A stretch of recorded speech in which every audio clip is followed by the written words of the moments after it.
હું વિધવા હતી, એકલી જ રહેતી હતી. એક વખત મને કંપનીમાં જવા માટે મોડું થઈ રહ્યું હતું, તેથી હું ઝડપથી સીડીઓ ઉતરી રહી હતી. છેલ્લી 2-3 સીડીઓ ઉતરવાની બાકી હતી ત્યારે મારો પગ લપસી ગયો અને હું જોરથી નીચે પડી ગઈ. મને ઉઠવામાં તકલીફ થઈ રહી હતી ત્યારે એક યુવાન મારી તરફ દોડતો આવ્યો. તેણે મને સહારો આપ્યો, મને હોસ્પિટલ લઈ ગયો અને પછી પાછો ઘરે લઈ આવ્યો. તે વખતે ઘરમાં અમે બંને જ હતા. તેણે મારી સાથે તો નમસ્કાર મિત્રો, મારું નામ આશાવરી છે. મારી ઉંમર 31 વર્ષની છે. હું વિધવા છું. આ સમયે હું ભાડાના રૂમમાં બીજા માળ પર રહું છું અને સામે જ મારી ગેલેરી છે. હું એક કંપનીમાં જોબ કરું છું. તે કંપની ચોકલેટ બનાવે છે. રવિવારે કંપનીની રજા હોય છે, તેથી હું તે દિવસે આરામ કરી રહી હતી. તે દિવસે હું સવારે થોડી મોડી ઉઠી, નાઈ, ખાવાનું બનાવ્યું અને કપડાં ધોયા. પછી તે કપડાં લઈને ગેલેરીમાં સુકવવા માટે ગઈ. અચાનક મારી નજર સામેની ગેલેરી તરફ ગઈ. સામેની ગેલેરીમાં મને એક યુવાન દેખાયો. તે લગભગ મારા કરતાં 1-2 વર્ષ મોટો હશે અથવા મારી જ ઉંમરનો હશે. તે જોવામાં ખૂબ હેન્ડસમ હતો, પરંતુ મને આશ્ચર્ય એ વાતનું હતું કે તે ગેલેરીમાં કપડાં સૂકવી રહ્યો હતો.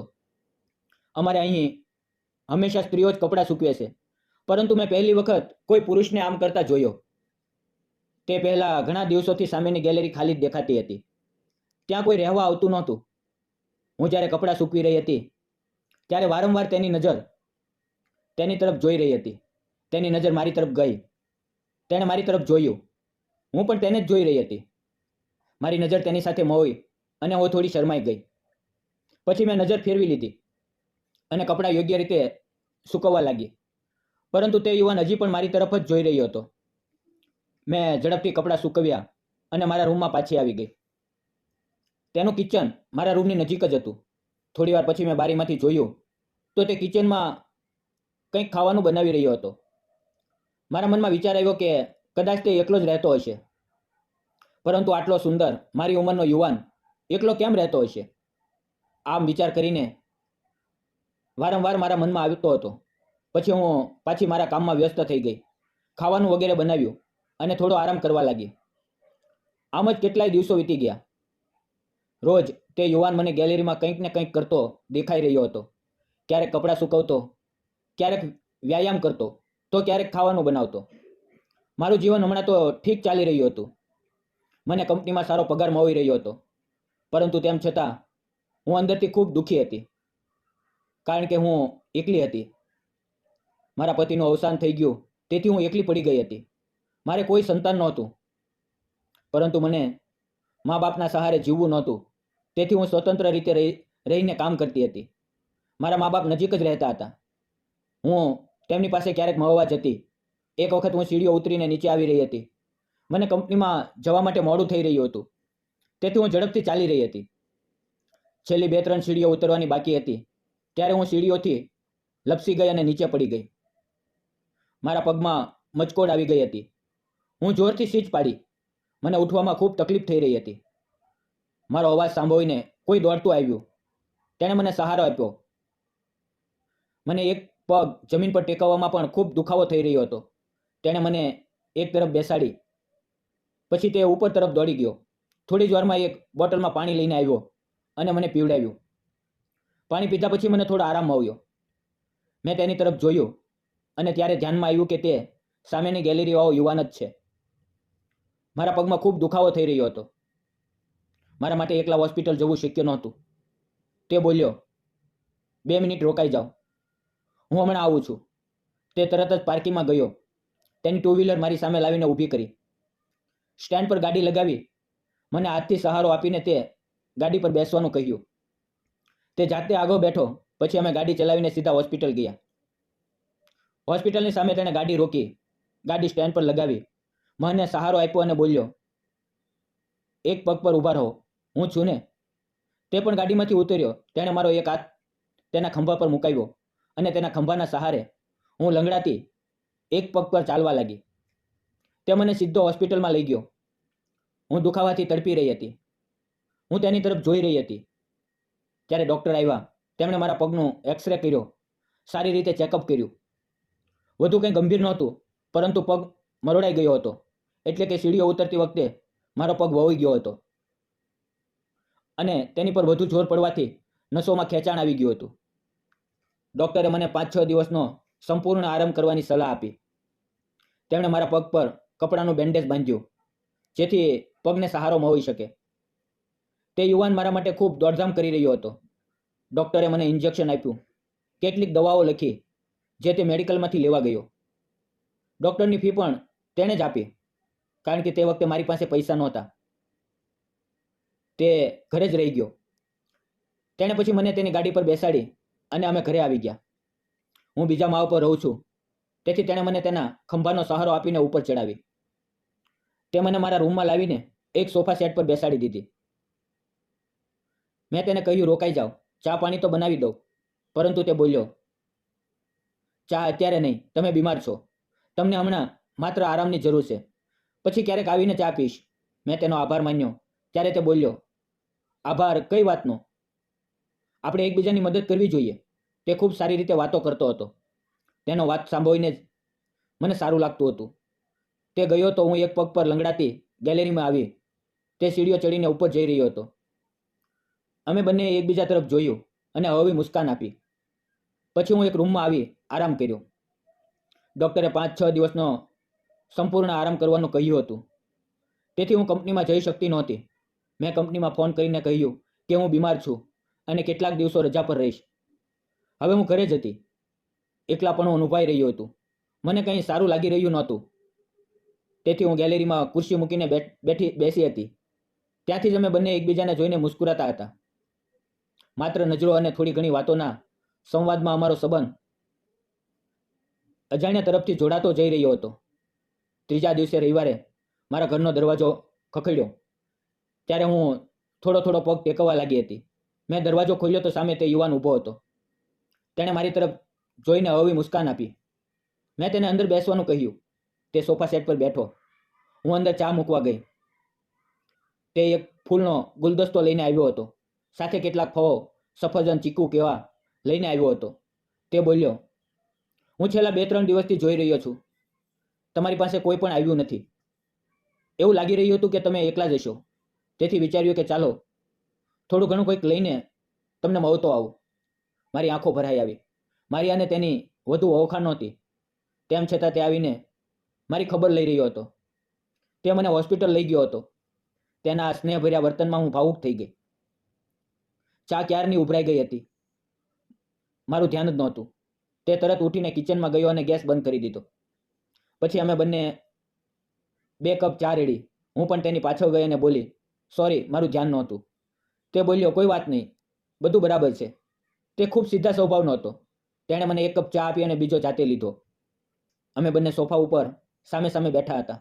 ચા પીતા પીતા અમે બંને એકબીજા તરફ જોઈ રહ્યા હતા. તે બોલ્યો, હવે તબિયત કેવી છે?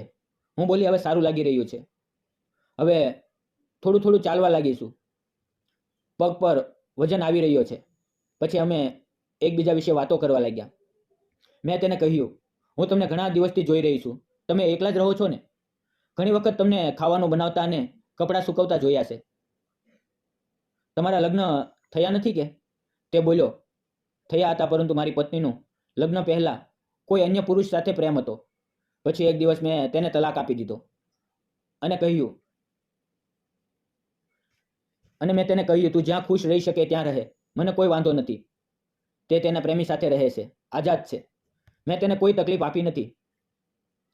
આમ પણ મને એકલા રહેવું પસંદ છે. જો અમારું મન સાફ હોય તો અને કોઈનું ખરાબ ન કર્યું હોય તો અમને પણ શાંતિ મળે છે. તેની વાતો મને ખૂબ પસંદ આવી. હું બોલી, સાચું છે, પરંતુ તમે હજી તમારું નામ કહ્યું નથી. તે મુસ્કુરાયો અને બોલ્યો, મારું નામ અમિત છે. હું એક ગામનો છું. અહીં એક કંપનીમાં મેનેજર તરીકે કામ કરું છું. પછી તેણે પૂછ્યું, તમારું નામ? હું બોલી, મારું નામ આશાવરી છે. હું વિધવા છું. લગ્નને 5-6 વર્ષ થયા છે, પરંતુ કેટલાય વર્ષમાં જ મારા પતિનું અવસાન થઈ ગયું. મેં તેમની સાથે ખૂબ પ્રેમ કર્યો. બીજા લગ્ન કરવાનું ક્યારેય મન થતું નથી. હું એકલી રહું છું. ક્યારેક આ જિંદગી ખૂબ ચૂભતી હોય છે. લોકો ગંદી નજરથી જુએ છે, જેનાથી વધુ તકલીફ થાય છે. આ સાંભળીને તેની આંખોમાં પણ આંસુ આવી ગયા. પછી અમે ઘણી વાર વાતો કરતા રહ્યા. કેટલાય સમય પછી તે બોલ્યો, ચાલો હવે હું જાઉં છું. હું બોલી, જ્યારે મારો પગ ઠીક થઈ જશે ત્યારે હું તમને ખાવા પર બોલાવીશ, જરૂર આવજો. તે મુસ્કરાઈને હા બોલ્યો. તેના ગયા પછી હું તેની જતી પડછાયાને જોઈ રહી હતી. તે ખૂબ નિર્મળ હૃદયનો હતો. તેના વર્તનમાં કોઈ સ્વાર્થ નહોતો. તેની સુંદરતા માત્ર ચહેરા પર જ નહીં, પરંતુ હૃદયમાં પણ હતી. મારું મન તેની તરફ ખેંચાતું ચાલ્યું ગયું. હવે મારો પગ ઠીક થઈ ગયો હતો. હું ફરી ઓફિસે જવા લાગી હતી. અમે બંને ફરી ગેલેરીમાંથી એકબીજાને જોવા લાગ્યા. ધીમે ધીમે રવિવાર આવી ગયો. આજે મારે રજા હતી. મેં નક્કી કર્યું આજે અમિતને ખાવા પર બોલાવવો છે. હું ગેલેરીમાં ગઈ ત્યારે તે વ્યાયામ કરી રહ્યો હતો. તેનું શરીર સુગંધિત અને મજબૂત લાગી રહ્યું હતું. તેણે બનિયન પહેરી હતી અને તે ખૂબ સારો લાગી રહ્યો હતો. મેં તેને ઈશારો કરીને બોલાવ્યો. તે મુસ્કરાયો. મેં કહ્યું, આજે રજા છે, 10 વાગ્યે ખાવા પર આવજો. તેણે હસતા હસતા હા કરી. મેં તેના માટે શ્રેષ્ઠ ખાવાનું બનાવ્યું. બધા પસંદગીના વ્યંજનો બનાવ્યા. બરાબર 10 વાગ્યે દરવાજા પર બેલ વાગી. હું દરવાજા તરફ ગઈ. દરવાજાની જાળીમાંથી જોયું. અમિત સામે ઊભો હતો. તેણે સુંદર કપડાં પહેર્યા હતા. મહેકતું પરફ્યુમ લગાવીને આવ્યો હતો. મેં દરવાજો ખોલ્યો. તેને અંદર બેસવાનું કહ્યું. તેને પાણી આપ્યું. મેં છટાઈ બિછાવી અને ખાવાનું પીરસ્યું. તે બોલ્યો, હું એકલો નહીં ખાઉં, તમે પણ ખાઓ. થોડો સંકોચ થયો, પરંતુ મેં મારા માટે પણ એક થાળી પીરસી અને તેની પાસે બેઠી. અમે બંને વાતો કરતાં કરતાં ખાવાનું ખાઈ રહ્યા હતા. જમ્યા પછી અમે ફરી એકબીજા સાથે વાતો કરવા લાગ્યા. હવે અમે ખૂબ નજીક હતા. અમે એકબીજાને જોઈ રહ્યા હતા. તે બોલ્યો, હવે તબિયત કેવી છે? હું બોલી, હવે સારું લાગી રહ્યું છે. હવે ધીમે ધીમે પગ પર વજન મૂકી શકું છું. પછી અમે એકબીજા વિશે પૂછવા લાગ્યા. તે બોલ્યો, તમે લગ્ન કેમ નથી કરતા? પુરુષ તો જેમ તેમ એકલા રહી લે છે. તેમને કોઈ વાતનો ડર નથી હોતો. પરંતુ એક મહિલાને એકલી રહેવું, આજકાલની દુનિયામાં અજીબ વાતો થાય છે. કોણ કરશે મારી સાથે લગ્ન? મારી ઉંમર 31 વર્ષની થઈ ગઈ છે. મેં ઉદાસીથી કહ્યું. તે બોલ્યો, તમે ભલે 31 વર્ષના હોવ, પરંતુ તમે બિલકુલ 31 વર્ષના લાગતા નથી. તમે ખૂબ સુંદર લાગો છો. તમે તો બસ 25-26ના લાગો છો. તમારા હજી પણ ખૂબ યૌવન છે. તમારે લગ્ન જરૂર કરવા જોઈએ. મેં તેની તરફ જોઈને હવેથી હસતા હસતા કહ્યું, તમે પણ ખૂબ સુંદર લાગો છો. શું તમે મારી સાથે લગ્ન કરશો? આ પર તે ચોંકી ગયો, ચૂપ થઈ ગયો, કંઈ બોલ્યો નહીં. હું હસતા હસતા બોલી, જુઓ, મેં જ તમને પૂછ્યું કે શું તમે મારી સાથે લગ્ન કરશો, તો તમે પણ ચૂપ થઈ ગયા. તેનો અર્થ હું જે કહું છું તે સાચું છે ને? તે જ વખતે તેણે મારો હાથ તેના હાથમાં લીધો અને બોલ્યો, મારા મનમાં તમારા માટે ક્યારેય કોઈ ખોટી ભાવના નહોતી. તમારા માટે જે પણ છે તે માત્ર આદર અને પ્રેમ છે. મારા મનમાં પણ તમારા માટે ખૂબ સ્નેહ છે. મને પણ તમે ખૂબ પસંદ છો. તે મારો હાથ હવેથી સહેલાવતો રહ્યો. મારો કોમળ હાથ તેના મજબૂત હાથોમાં હતો. કેટલીક વાર પછી તે બોલ્યો, ચાલો કાલે જ કોર્ટમાં જઈને કોર્ટ મેરેજ કરી લઈએ. હું ખુશીથી ઝૂમી ઉઠી. મારા ચહેરા પર ખુશી અને સંતોષની મુસ્કાન ખીલી ગઈ. બીજા દિવસે અમે બંનેએ ઓફિસમાંથી રજા લીધી અને કોર્ટ મેરેજ કરી લીધા. તે ક્ષણે મારી જિંદગીની અસમરણીય ક્ષણ હતી. હવે અમે બંને એકસાથે રહેવા લાગ્યા છીએ. હું તેના માટે રોજ સારા સારા પકવાન બનાવવા લાગી. તેની ઉપર જાન છાંટવા લાગી. તે પણ મને ભરપૂર પ્રેમ આપવા લાગ્યો. અમારું ઘર પ્રેમ, વિશ્વાસ અને ખુશીથી ભરાઈ ગયું.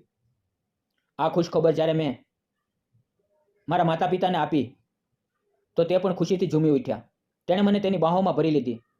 કેટલાય મહિનાઓમાં જ મેં એક પ્યારા દીકરાને જન્મ આપ્યો. તે દીકરો ખૂબ જ સુંદર અને પ્યારો હતો. બિલકુલ મારા પતિ પર ગયો હતો. અમે બંને ખૂબ ખુશ હતા. હવે અમારી જિંદગી ખુશી, સંતોષ અને પ્રેમથી ચાલી રહી છે. મિત્રો, અમે બંનેએ લગ્ન કરી લીધા. તમને શું લાગે છે કે જે સ્ત્રી પુરુષના પહેલા લગ્ન થયા હતા, પરંતુ કોઈ કારણસર તેમના પતિ કે પત્નીનું અવસાન થઈ ગયું, તેમને ફરીથી સાથે આવવું જોઈએ કે જિંદગીભર એકલા જ રહેવું જોઈએ? તમારો શું અભિપ્રાય છે?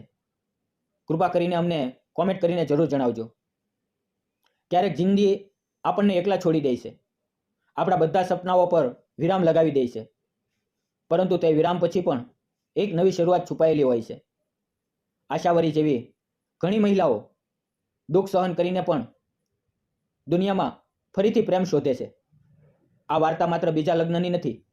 આ વિશ્વાસ અને સ્વાભિમાનની છે અને ફરીથી જિંદગીને ગળે લગાવવાની છે. જો કોઈ તમને સમજાવે, તમારા દુઃખ પર મલમ મૂકે, તો તે વ્યક્તિ તમારી નવી જિંદગી બની શકે છે. જો પ્યાર ફરીથી આવે તો તેને મોકો જરૂર આપજો. જો આ વાર્તા પસંદ આવી હોય તો ચેનલને લાઇક, શેર અને સબસ્ક્રાઇબ કરવાનું ભૂલશો નહીં. ફરી મળશું આવતીકાલે એક નવી વાર્તાની અંદર. ત્યાં સુધી આવજો. અને વિડીયો પૂરો જોવા બદલ આપ સૌ મિત્રોનો દિલથી ધન્યવાદ. મિત્રો, વાર્તામાં આવેલા નામ, પાત્ર અને ઘટના ફક્ત કાલ્પનિક હતા. તેનો કોઈ પણ વ્યક્તિ, જાતિ કે ધર્મ સાથે સંબંધ નથી. આ વાર્તા ફક્ત મનોરંજન અને શૈક્ષણિક ઉદ્દેશ માટે બનાવવામાં આવી હતી. તેને અન્યથા ન જોશો. ફરી મળીએ આવતીકાલ સુધી. ત્યાં સુધી તમારું ધ્યાન રાખો. ધન્યવાદ મિત્રો.